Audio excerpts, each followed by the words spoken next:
What is going on, YouTube? So coming back with another NBA draft scouting report. So earlier today I did my freaking Cork Mass scouting report, and today I will be doing Denzel Valentine. So get into some of the background information, stats, and all that about Denzel Valentine. So he is a 6'5", 6'6", 220-pound senior out of Michigan State. Shooting guard with a 6'10" wingspan. So some of his stats from this year, he was actually the 2015-2016 AP Player of the Year. So had a big year. So he is, he's also 22 years old. 22 years old, turning 23 in the following season. So he averaged 19.2 points per game, 7.5 rebounds, and about 8 assists per game. So good stats, definitely up there in the nation in points per game. Good field goal percentage, around 46.2% as well. So get into some of his strengths. First one is the most obvious one for him, and that's his intangibles. He was the heart and soul of Michigan State team this year that got upset early in the tournament. Granted, he had a great game. See if I can pull up the game log or the game stats for that game. I don't think it was really on him. Middle Tennessee State came out and shot the lights out. They shot like 63% that game. But yeah, had, what was it? Not a great game, actually. 13 points, 12 assists, 6 rebounds, while shooting 39%. So decent game, not great. Probably needed better from him. I think I'm thinking about Deontay Davis for that game. But anyway, like I said, first strength is his intangibles. He was their heart and soul. He was their leader. They're probably their biggest energy player, spark plug on offense. And the ball was in his hands for most of the game, of any game for them on offense, aside from the 4 games he missed in the middle of the season due to injury. So his second strength is offensive awareness. So he's very, very good at knowing when to shoot and when to pass and when to split up those two. Now, he's not the best dribbler. He's not the most athletic. He doesn't have the best first step. And I feel like he knows this to some degree. Knows how to use his he has polished his game pretty well since he came in to Michigan State as a freshman. Pretty much every stat he has, it has improved since then. Field goal percentage has improved every single year besides freshman to sophomore year. That was just a result of getting more minutes. And then points per game, rebounds, assists, they've all improved. So he's polished his game off pretty well. Like I said, he's aware of what he's good at, what he's not good at, and I think he's going to be able to maximize that again in the NBA. So third strength is his shooting and passing ability. I just kind of mentioned this a little bit, but he was a 46% shooter, 85% shooter from the free throw line, and then also 44% from 3. So he's pretty deadly from all over the court. He's a very good shooter. He's good at catch and shoot. He's good in transition. He's also pretty good off the dribble. As he has to make use of all those. Like I said, the driving ability is not really there for him. He doesn't get to the line that much, though. This past season was a career high for him in free throw attempts per game, but only 3 attempts per game at that. So something that I will mention a little bit more in the weaknesses. But for a guy averaging 19.2 points per game, 8 assists per game, especially since that almost doubled from his assist number last year, or from the 2014-2015 season, his junior year, he had 4.3 assists per game. So, like I said, pretty much doubling that number. So I like what that will build up to in the NBA. That's versatility that really any team can use in their rotation. If he doesn't come in and be a starter, then he can come in and at least provide value off the bench.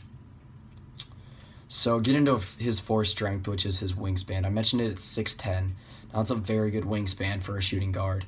Freaking Korkmaz, I was talking about earlier, 6'8" wingspan, and he's 6'7", so he's a little bit bigger, but Korkmaz is a little bit bigger, but Denzel Valentine has a bigger wingspan. I feel like to some degree he uses it well on offense. He uses it to see over the defense, to be able to get shots up. He very rarely gets shots blocked. Like I said, he tends to shy away from contact a lot, but he is still a pretty good shooter, and like I said, knows how to get above the defense, even though his leaping ability isn't great, and that's where the wingspan and the overall size kind of make up for that. 6'6" is still a solid size for a 2 guard. So, 5th strength is his rebounding ability. Now, pulling down 7.5 rebounds per game for a 2 guard is an extremely impressive stat. I mean, I'm pretty sure most of y'all know that. He was a good rebounder all throughout college. Even when he was getting 20 minutes per game, he was getting 33 this past season, and the season before that, 33.2. So, never averaged below 4 rebounds per game at all in his career, and that even 4 is a respectable number for a shooting guard. For a guy that's somewhat of a defensive liability, he crashes the boards pretty hard. Again, knowing how to maximize his strengths plays in well with his overall rebounding ability. And you can see how hard he's still able to hit the boards, even though he only averages about 0.2 blocks per game. Never averaged more than 0.3 in his college career either. So, get into some of his weaknesses. So, first weakness is his overall athleticism. Rocking a vertical of about, I believe, 32 to 34 inches, which is not great for his finishing ability at the rim. Like I said, the wingspan and size kind of make up for that. He doesn't have a quick first step. He looks pretty clumsy on defense too. Again, he's not the fastest guy in the world. He's not a guy that's going to out-leap many players in this league. So that's where he's got to use his size to his advantage.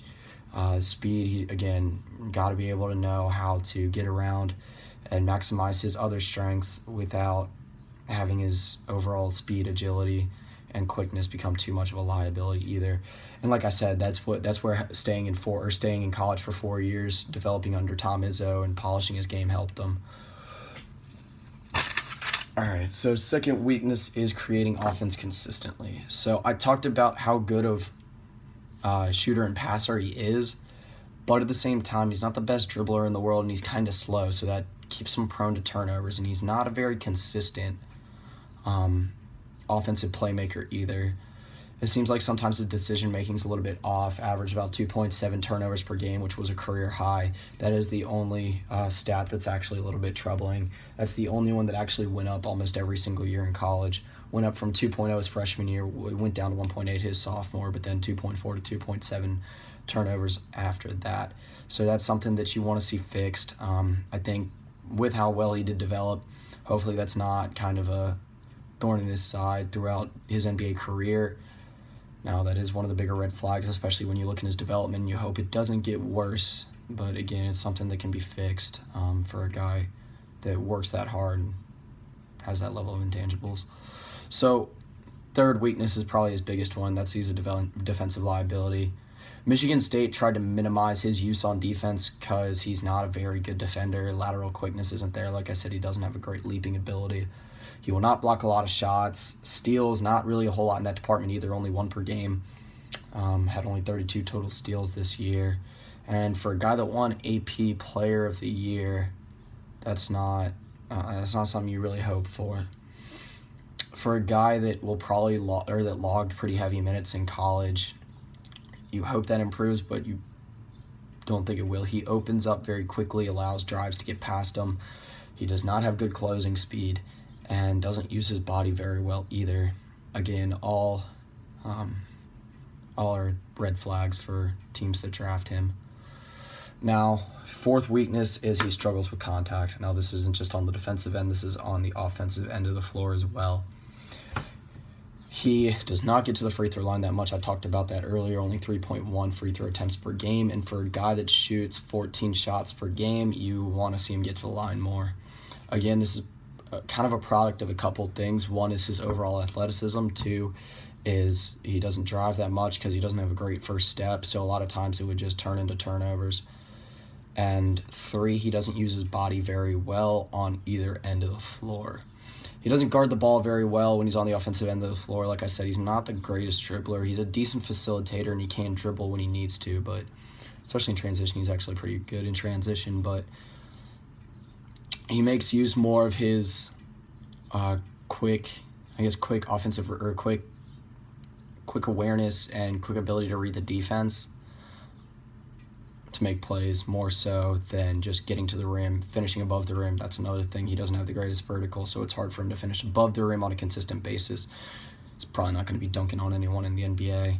And with the raised level of athleticism in the NBA, that might bring out his struggles with contact even more. And with that combination of struggling with contact and something I did not mention with his defensive liability on that's redundant. But yeah, one of the things that he struggles with on defense is his off-ball awareness. And that combination with struggling with off-ball awareness and struggling with contact makes for a bad time in the NBA. Again, something he can hopefully improve. So get into where I think he projects in the NBA, where I think he'll go in the draft, and where I overall think he will fit in best. So this guy does project as a first-round pick. To me, there's no doubt about that. I don't think that he's going to struggle to get in any rotation. Now, the problem is there's players like this a lot that don't pan out in the NBA. For me, he compares... it's hard to come up with a comparison for him. One that I can see but isn't a great comparison is Gritos Vasquez. I think he's got similar traits to I'd say younger Jason Terry, maybe Corey Brewer, with the ability to score and run in transition and pass the ball off pretty well. Now, when you talk about where I think he's going to go in the draft, I think the earliest he's probably going to go is late lottery, but you're probably looking at a late first-round pick, probably mid-20s.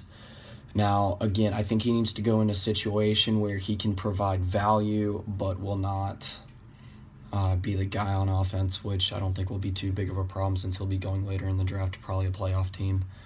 The last NBADraft.net mock draft had him going 16 to the Celtics, which could be all right. They do have kind of a loaded backcourt, but it's the type of offense he could provide value in. I mentioned this with Furkan Korkmaz earlier. I think there's 3 fits that would be very good for him, and that's Memphis at 17, Detroit at 18, or Charlotte at 22. Now, with Nick Batum leaving, that opens up a spot at the shooting guard on Charlotte. Courtney Lee's provided value at that spot, but putting someone next to Kemba Walker that can also stretch the floor and shoot and can space the floor a little bit to have more room for a guy like Al Jefferson or a guy like Frank Kaminsky to work in the paint, that would be extremely valuable to a Hornets team that just needs a little bit more talent to get over that hump and get in deeper into the playoffs. Now, the Pistons just need help at shooting guard as a whole. Reggie Jackson's a guy that can run that offense, but I think they need a little bit more efficiency in that offense, and that's what Denzel Valentine can bring. Now, again, I mentioned this earlier with the Grizzlies. They need a new direction to go in, someone that can provide a little bit of offense behind Tony Allen, since Tony Allen is, I wouldn't say an offensive liability, but he's definitely known for his defense. He's not a superstar in this league by any means, but still a serviceable shooting guard. So I think having a guy like Denzel Valentine that would actually be a pure opposite of Tony Allen would add a little bit of variance in that lineup to be able to spark a little offense that they have not had this year. Now, those are where I think he fits in best in the NBA.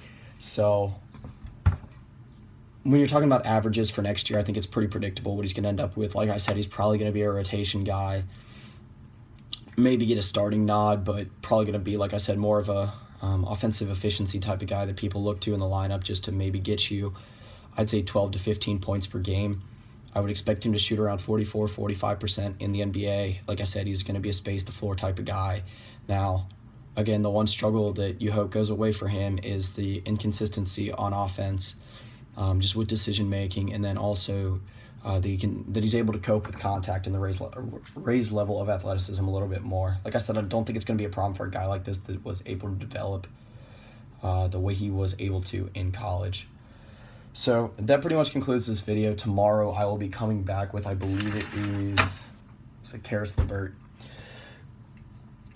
And earlier today I did do Furkan Korkmaz, similar skill set to Denzel Valentine, same position. So if you want to see that or any of the rest of the NBA Draft Scouting Report videos, the link to the entire playlist will be in the description below, and the link to Furkan Korkmaz will be in the outro. So that's pretty much it. So I'm shooting guard out of Turkey. He's played for Anadolu Efes and Anadolu Efes.